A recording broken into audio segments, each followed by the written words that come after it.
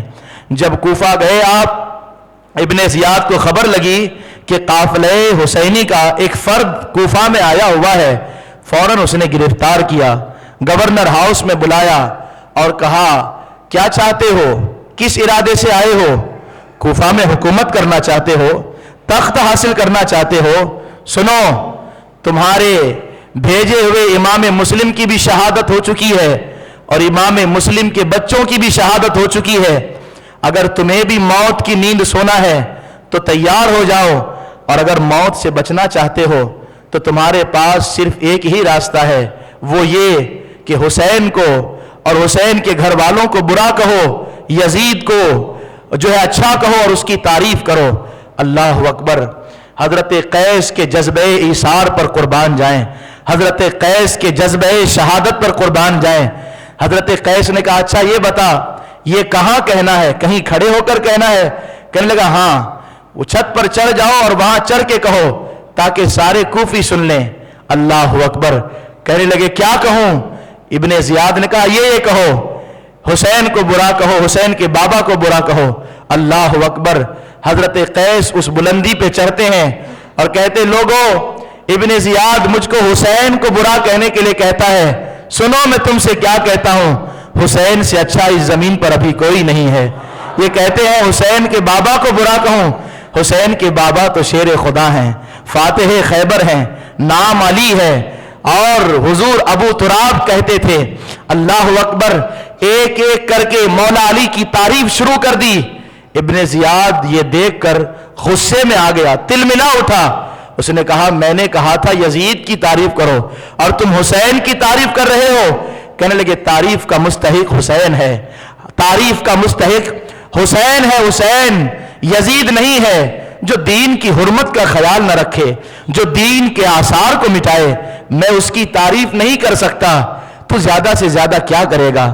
میری جان لے لے گا، مجھ کو شہید کر دے گا، مجھے موت کی نیند سلا دے گا، مجھے قلعے کے اوپر سے زمین پر پھینک دے گا، مجھے ہر موت منظور ہے۔ نبی کے گھر والوں کی غلامی میں، نبی کے گھر والوں کی محبت میں ابن زیاد نے کہا کہ اس کو قلعے کے اوپر سے زمین پر پھینک دو تاکہ اس کے بدن کا ایک حصہ بھی سلامت نہ رہے، اور کوفی اپنی آنکھوں سے دیکھ لیں کہ جو یزید کی مخالفت کرے گا اس کا انجام یہی ہوگا۔ میں قربان جاؤں اس وفا شعار حضرت قیس پر کہ اتنی دردناک موت کو گلے سے لگا لیا، مگر نہ حسین کو برا کہا، نہ حسین کے گھر والوں کو برا کہا۔ اللہ اکبر! میرے آقا امام حسین حضرت قیس کے بارے میں سوچتے رہتے ہیں، انتظار کرتے رہتے ہیں کہ آخر کیا ہوا۔ قاصد کو بھیجا، کوئی اطلاع نہیں، کوئی خبر نہیں، سفر آگے بڑھاتے ہیں، اتنے میں کچھ اور آپ کے قاصد آتے ہیں، آپ ان سے حالات دریافت کرتے ہیں۔ وہ کہتے ہیں حسین ہاتھ جوڑ کے آپ سے فریاد کرتے ہیں کوفے کے سفر کا ارادہ ملتوی کر دیں، اس لیے کہ امام مسلم کو آپ نے بھیجا تھا، ان کی بھی شہادت ہو گئی اور ان کے بیٹوں کی بھی شہادت ہو گئی، آپ کے قاصد حضرت قیس کی بھی شہادت ہو گئی۔ اللہ اکبر! میرے آقا حسین نے جب سنا کہ حضرت قیس کی بھی شہادت ہو چکی ہے تو سر نیچے کر کے آپ نے انا للہ و انا الیہ راجعون پڑھا اور اس کے بعد رونے لگے اور کہنے لگے ٹھیک ہے، اور آگے کیا کرنا ہے ہم اس کے بارے میں سوچیں گے، پھر رات میں کوئی فیصلہ کریں گے۔ آپ نے رات میں آرام کیا، آرام کی غرض سے لیٹے تو خواب میں آپ نے یہ دیکھا کہ کوئی کہنے والا یہ کہہ رہا ہے کہ عجیب بات ہے کہ ایک انسان سفر کیے جا رہا ہے اور موت اس کے پیچھے پیچھے آ رہی ہے۔ امام زین العابدین قریب بیٹھے ہوئے تھے، آپ نیند سے بیدار ہوئے تو آپ نے 3 مرتبہ زور زور سے اللہ اکبر کہا، انا للہ و انا الیہ راجعون پڑھا۔ حضرت زین العابدین بیٹھے تھے، قریب آئے، کہنے لگے بابا کیا بات ہے، آپ ڈر گئے، گھبرا گئے، ایسی باتیں کیوں کہہ رہے ہیں، آپ نے کیوں اللہ کی تکبیر بلند کی، کیوں انا للہ و انا الیہ راجعون کہا؟ کہنے لگے بیٹھے میں نے خواب دیکھا کہ خواب میں کوئی کہنے والا کہہ رہا ہے انسان آگے بڑھتے جا رہا ہے، موت اس کے پیچھے پیچھے آ رہی ہے۔ میں سمجھ گیا ہماری شہادت کا وقت بہت قریب ہے، ہماری شہادت کا وقت بس آنے ہی والا ہے۔ یہ کہہ کر جب آپ چپ ہوئے تو امام زین العابدین نے کہا بابا کیا ہم حق پر نہیں ہیں؟ کہنے لگے بے شک ہم حق پر نہیں تو کون حق پر ہو سکتا ہے بیٹے؟ تو پھر آپ نے کہا امام زین العابدین نے کہ بابا جب حق پر ہے تو گھبرانے کی کیا بات ہے؟ جو حق پر مرتا ہے، حق کے لیے مرتا ہے، کہنے کے لیے دنیا سے چلا جاتا ہے مگر تو ہمیشہ کے لیے زندہ ہو جاتا ہے، مگر وہ ہمیشہ کی زندگی پا جاتا ہے۔ بیٹے کی بات سن کر امام حسین کے چہرے پر خوشی کی لہر دوڑ گئی اور کہا بیٹے تم نے ٹھیک کہا کہ یہ دنیا ایک خوابگاہ ہے، یہاں سے جو حق کے لیے مر جائے وہ ہمیشہ کے لیے زندہ ہو جاتا ہے۔ رات بھر سفر کرتے ہیں، سفر کرتے کرتے صبح ہو جاتی ہے، ادھر قافلے والے پر آپ کی نظر پڑتی ہے۔ کچھ لوگ تو یہ سمجھتے ہیں کہ شاید کھجوروں کے درخت ہیں، گھنے درخت ہیں، تو کوئی یہ کہتا ہے امام حسین سے کہ حضور شاید وہ کھجوروں کا باغ ہے، چلیے دھوپ بڑی تیز ہے، سائے میں تھوڑا آرام کر لیں گے۔ لیکن ان کو پتا نہیں تھا وہ کھجوروں کے درخت نہیں تھے جو دور سے کھجوروں کا باغ نظر آ رہا تھا، بلکہ وہ حضرت حر کے ساتھ آنے والا 1000 افراد پر مشتمل قافلہ تھا جو ابن زیاد نے بھیجا تھا۔ قافلہ آہستہ آہستہ قریب پہنچ گیا میرے آقا امام حسین کے۔ حضرت حر اس وقت انہوں نے جو کچھ بھی کیا تاریخ میں موجود ہے، مگر ان کے دل میں اہل بیت کی محبت باقی تھی، اہل بیت کی عظمت باقی تھی، اور اسی محبت نے ایک وقت ایسا آیا کہ کربلا میں جب کہ حق اور باطل کا فیصلہ ہونے والا ہے، قدموں میں آ کے حضرت حر گر گئے تھے، اور آخر کار اور اس سے پہلے تو یزید کی فوج میں شامل تھے، مگر تقدیر کا فیصلہ، جسے خدا ہدایت دینا چاہے، خدا جس پر کرم کرنا چاہے تو آخری وقت پر بھی کرم فرما دیتا ہے۔ وہ امام حسین کے ہاتھ پر توبہ کر کے قافلہ حسینی میں شامل ہو جاتے ہیں۔ خیر اس کا ذکر تو آپ سنتے رہیں گے، لیکن حضرت حر جب تشریف لائے تو حضرت امام حسین سے ملاقات ہوئی تو کہنے لگے دیکھیے ابن زیاد نے مجھ کو بھیجا ہے، میرے ساتھ حکومت کی طرف سے کچھ مجبوریاں ہیں، اس نے مجھے ایسا کرنے کے لیے کہا ہے، مجھے ایسا کرنا ہی پڑے گا، اس لیے کہ میں جو بھی کر رہا ہوں یہ 1000 افراد پر مشتمل جو قافلہ ہے، قافلے کا ہر شخص دیکھ رہا ہے، کوئی بات چھپ نہیں سکتی، تو مجھے جو کچھ کرنے کو کہا گیا ہے وہ تو مجھے کرنا ہی پڑے گا۔ میرے آقا حسین نے کہا کیا کرنا چاہتے ہو، کس لیے آئے ہو؟ کہنے لگے اس لیے آیا ہوں تاکہ آپ کو کسی طرح سے کوفہ جانے سے روک دوں۔ اللہ اکبر۔ میرے آقا حسین فرماتے ہیں اگر نہیں روک سکے تو پھر دوسرا قدم کیا اٹھاؤ گے؟ کہنے لگے پھر مجبوراً مجھ کو ہتھیار اٹھانا پڑے گا۔ اللہ اکبر۔ میرے آقا حسین نے کہا مجھ سے جنگ کرو گے، مجھ سے لڑائی کرو گے؟ کہنے لگے حکومت کی طرف سے مجبوری ہے، نہیں کروں گا تو ابن زیاد مجھے گرفتار کرے گا، میرے ساتھ ناروا سلوک اپنائے گا۔ میرے آقا حسین نے کہا ٹھیک ہے، ظہر کی نماز کا وقت ہو گیا ہے، نماز پڑھ لیتے ہیں پھر کوئی فیصلہ کریں گے۔ ظہر کی نماز کے لیے اذان ہوتی ہے، امام علی اکبر اذان دیتے ہیں، امام حسین مصلی امامت کے لیے تشریف لے جاتے ہیں، تو حضرت حر سے کہتے ہیں حر اکیلے نماز ادا کرو گے کہ ہمارے ساتھ نماز ادا کرو گے؟ حضرت حر نے کہا نماز تو آپ کے پیچھے ہی ادا کروں گا، آپ کے ہوتے ہوئے امامت کے مصلی پر کون کھڑا ہو سکتا ہے؟ اللہ اکبر۔ وہ کچھ بھی وہ جانتا تھا حسین حق پر ہیں، حسین سچائی پر ہیں، حسین کے ساتھ صداقت ہے، ارے بلکہ حسین تو وہ ہے جس پر سچائی ناز کرتی ہے، حسین تو وہ ہے جس پر حق بھی فخر کرتا ہے، حسین تو وہ ہے جس پر شجاعت ناز کرتی ہے، حسین تو وہ ہے جس پر جو ہے بہادری فخر کرتی ہے، صداقت سر اٹھا کر کہتی ہے ہاں ہمارے ساتھ حسین ہیں۔ اللہ اکبر۔